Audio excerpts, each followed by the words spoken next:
La conquête des abysses semble bel et bien lancée. C'est le dernier espace qui n'est pas encore quadrillé par les activités humaines. La France se lance elle aussi dans les grandes manœuvres avec le deuxième territoire marin au monde. Elle a une carte à jouer.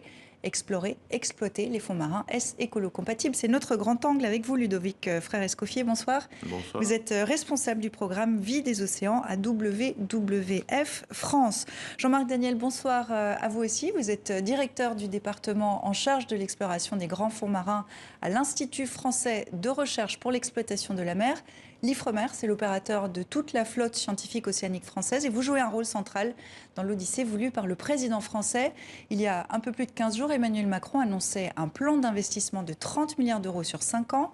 Parmi les objectifs à l'horizon 2030, de nouvelles grandes odyssées d'exploration et d'aventure à la fois humaines, intellectuelles et de recherche, disait-il, dans sa ligne de mire, les grands fonds océaniques. La France, je le disais, est la deuxième puissance maritime du monde. Et il y a aujourd'hui, pour comprendre, connaître les grands fonds marins, des innovations de rupture à conduire pour mener ces explorations et pour permettre le travail scientifique. J'entends déjà le débat venir. Je ne parle pas d'exploitation à ce moment-là. Je parle d'exploration. Mais qui peut accepter que nous laissions en quelque sorte dans l'inconnu la plus complète une part si importante du globe ? Alors Emmanuel Macron a bien pris soin de préciser qu'il parlait d'exploration, pas d'exploitation. Il y a débat, il y a matière à débat ? Oui, bien sûr, il y a débat, puisque l'exploration, et c'est assez bien formulé par le président de la République, puisqu'il y a finalement deux parties dans son exposé. L'exploration pour la recherche scientifique, bien évidemment. C'est-à-dire que nous avons besoin, grâce aux scientifiques de l'Ifremer et du monde entier, de connaître ces fonds marins, leur biodiversité, leur importance pour le changement climatique. Par contre, l'exploration pour aller chercher des minéraux qui pourront être un jour peut-être exploités, ça, nous, WWF, nous nous y opposons. Et ça vous inquiète sur le plan écologique ? Ça nous inquiète sur le plan écologique et sur le nouveau paradigme que nous avons à dessiner pour la société de demain. Je m'explique très rapidement. Si nous continuons à aller dans une marche à l'avant, de toujours vouloir exploiter des ressources pour les utiliser, par exemple, pour tout ce qui est économie verte, nous risquons, au bout d'un certain moment, d'arriver au bout de notre démarche. Alors Emmanuel Macron a souligné qu'il n'entendait pas se priver d'un levier extraordinaire de compréhension du vivant qui permettra peut-être l'accès à certains métaux rares. C'est tout et son contraire qu'il nous dit là, Jean-Marc Daniel ? Non, moi je n'ai pas entendu ce discours comme cela. On rappelle toujours que la France a la deuxième zone économique au monde. Et force est de reconnaître que cette zone-là, on ne la connaît pas. 98% de cette zone-là, elle est dans les grands fonds, c'est-à-dire au-delà de 200 mètres, quand il n'y a plus de lumière. Et quand il n'y a plus de lumière à 200 mètres, c'est un endroit où c'est très facile de se cacher. C'est des zones qui restent encore très mal connues. Et donc il y a des enjeux vraiment tout à fait fondamentaux de recherche. Mais au-delà de la recherche, on parle toujours de l'exploitation des minerais. C'est sûr que c'est un sujet. Comprendre les ressources minérales qu'il y a dans ces environnements, c'est un vrai sujet. Je veux en profiter quand même pour dire qu'il y a beaucoup d'autres ressources dans ces environnements-là. Une ressource toute simple, un exemple tout simple que je peux vous citer, c'est que les tests PCR qu'on fait, pour beaucoup, sont constitués de molécules qu'on a découvertes par plus de 1700 mètres de fond. Donc il y a aussi un vrai enjeu de connaissance et d'exploitation d'autres choses que des ressources minérales sous-marines. Jean-Marc Daniel, des entreprises comme BMW, Volvo, Google et Samsung se sont engagées à exclure l'utilisation des minerais provenant de l'océan tant qu'une possible protection efficace du milieu marin ne sera pas clairement démontrée. C'est la preuve qu'il y a un risque avéré et connu ? Il y a un risque certain. C'est pour ça qu'on travaille sur ces sujets-là. C'est pour ça qu'on participe à un certain nombre d'expéditions scientifiques pour voir ce qui se passe quand des gens mettent des instruments à l'eau pour produire ces ressources-là. Moi, j'avais des équipes qui ont participé à une campagne internationale de scientifiques au milieu du Pacifique au début de l'année. Donc, c'est un vrai sujet. Néanmoins, encore une fois, je pense que ce qui est important de souligner, c'est qu'il y a d'autres ressources que ces ressources-là. Selon Greenpeace, 3 sociétés privées dominent le secteur. Vous évoquiez cette recherche que vous faisiez. Il y a notamment le groupe belge DEME. Ce printemps, Greenpeace a protesté face au navire de Global Sea Mineral Resources. C'est une filiale de DME qui s'employait à tester du matériel avec vous. Qu'est-ce que vous recherchiez ? Alors en fait, ils ne testaient pas le matériel avec nous. En fait, quand on a fait cette expérience-là, il y avait 2 bateaux.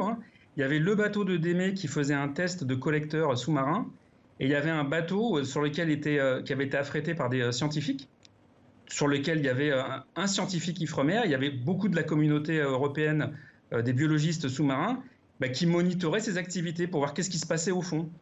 Et ce que je veux dire, c'est que c'est pour moi quelque chose de nouveau dans le dispositif industriel. C'est la première fois qu'on essaie de faire ces choses-là en avance. Alors, je ne veux pas minimiser les risques, et nous, c'est quelque chose qui est important pour nous. Je voudrais juste souligner que ça fait maintenant plus de 15 ans. Oui, d'un mot, ça fait plus de 15 ans qu'on a rajouté, et ce n'était pas juste une question d'affichage, durable dans les statuts d'Ifremer, et c'est pour prendre ça en compte pleinement. Le contre-argument, Ludovic Frère-Escoffier, c'est de dire que ça répondrait aux besoins de décarbonation de l'économie, de la croissance des énergies à développer, d'aller chercher ces métaux rares, par exemple, qui se trouvent dans les fonds océaniques. Est-ce que, vu comme ça, c'est écolo-compatible ? Écoutez, je vais essayer de développer, de prendre un petit peu de temps pour développer le raisonnement. Évidemment, par rapport à ce que dit monsieur Daniel de l'Ifremer, évidemment qu'il faut faire de la recherche. Évidemment qu'il faut aller comprendre comment fonctionne cet écosystème marin qui représente 70% de la planète. Il faut avoir de la connaissance, nous ne sommes pas dans l'obscurantisme. Ça, c'est un point qui est tout à fait clair. Ensuite, quand le WWF et d'autres organisations demandent un moratoire sur l'exploration. Pourquoi ? Parce que, de notre point de vue, il est nécessaire de changer de paradigme. C'est-à-dire que de considérer d'aller toujours plus loin, d'aller chercher toujours des recherches, maintenant au fond des mers, pour aller chercher des minéraux dont on peut avoir besoin en effet pour l'énergie verte de demain, c'est-à-dire pour les téléphones, mais également pour les énergies renouvelables, bien sûr que la question pourrait se poser. Mais pourquoi ne rentrons-nous pas dans une économie davantage circulaire? Pourquoi, au niveau des différents États et des entreprises, nous ne posons pas la question de développer l'économie circulaire? Et ce que nous demandons, ce n'est pas un moratoire uniquement appliqué par la France de l'exploration des fonds marins, mais que la France porte diplomatiquement au niveau européen et au niveau des Nations Unies une idée de moratoire qui serait appliquée par l'ensemble des États, pour donner le temps à l'ensemble des États de mettre en place une réflexion qui va sur plus d'économie circulaire et d'aller acquérir plus de connaissances, justement, pour définir les risques de cette exploration. Jean-Marc Daniel, je vous laisse répondre sur l'idée d'un moratoire. Moi, un moratoire sur l'exploration, je trouve ça très dangereux. Parce qu'en fait, typiquement, on a considéré, et l'humanité dans son entier, a considéré jusqu'à présent l'océan comme une poubelle. C'était très facile d'aller le polluer sous la surface de l'eau qu'on ne voit pas. Et donc moi, je suis plutôt favorable à aller voir ce qui se passe sous l'océan. Parce que même dans ces espaces qui sont aujourd'hui, qu'on considère très lointains et très obscurs, l'homme a déjà une influence. Donc être capable d'aller au moins la regarder, c'est très important. Et ça veut dire qu'aujourd'hui, surtout dans la position de la France, avec la taille de notre zone économique exclusive, je pense qu'on a un vrai rôle à jouer au niveau de la communauté internationale pour faire ça. Aujourd'hui, par exemple, quand on voit les travaux qui ont été menés par le GIEC, c'est des scientifiques qui ont travaillé, qui ont produit des données, qui ont produit de la connaissance. Ils ont fait un certain nombre de travaux qu'on peut considérer comme des travaux d'exploration. Et aujourd'hui, en particulier, l'océan a un très grand rôle à jouer là-dessus. Donc, au-delà de l'aspect scientifique, on a besoin de développer des technologies pour explorer beaucoup plus efficacement cet océan qui aujourd'hui reste quand même très difficile d'accès. Pour être concret, excusez-moi, qu'est-ce qu'on trouve exactement dans ces fonds marins ? On trouve plusieurs choses. Il y a d'abord des écosystèmes très différenciés. C'est une nouveauté. Ça fait depuis maintenant le 19e siècle qu'on sait qu'il y a des ressources minérales dans ces environnements-là. Ça fait uniquement depuis une vingtaine d'années qu'on sait que c'est associé à des écosystèmes très exubérants, dans certains cas.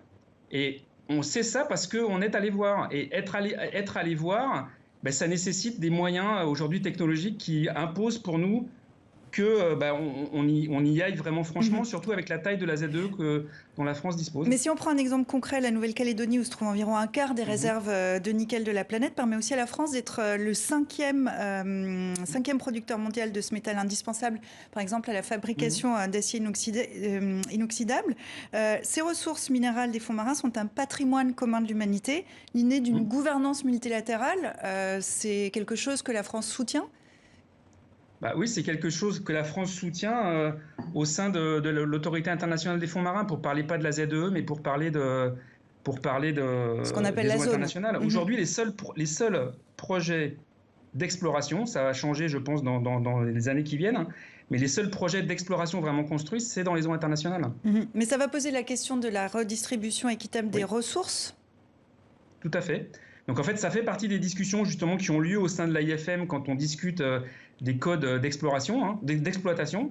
Il y a deux sujets. Il y a un sujet environnemental. Quelle garantie on donne à la protection de l'environnement dans ces contrats-là? Et le deuxième sujet, c'est comment on redistribue les richesses qui seront produites dans ces environnements-là. Et donc c'est vraiment les deux sujets de discussion à un niveau international. Sur cette redistribution des richesses, Ludovic Frère-Escoffier. Écoutez, déjà, je pense qu'il faut que les téléspectatrices et les téléspectateurs comprennent ce qu'est l'Autorité internationale des fonds marins. C'est une organisation des Nations Unies où tous les États sont autour de la table pour décider ce qu'ils vont faire pour l'exploration et l'exploitation des fonds marins. Ce que nous demandons, c'est de mettre en place un moratoire. Le temps, justement, de définir les conditions pour l'exploration. Et je voudrais être absolument clair. C'est pas nouveau, nous ne nous opposons pas à la recherche scientifique. Nous ne nous opposons pas à la recherche scientifique. Que ça soit très, très clair par rapport à ce que dit M. André. Je vais prendre une image très claire que vient de décrire monsieur Daniel.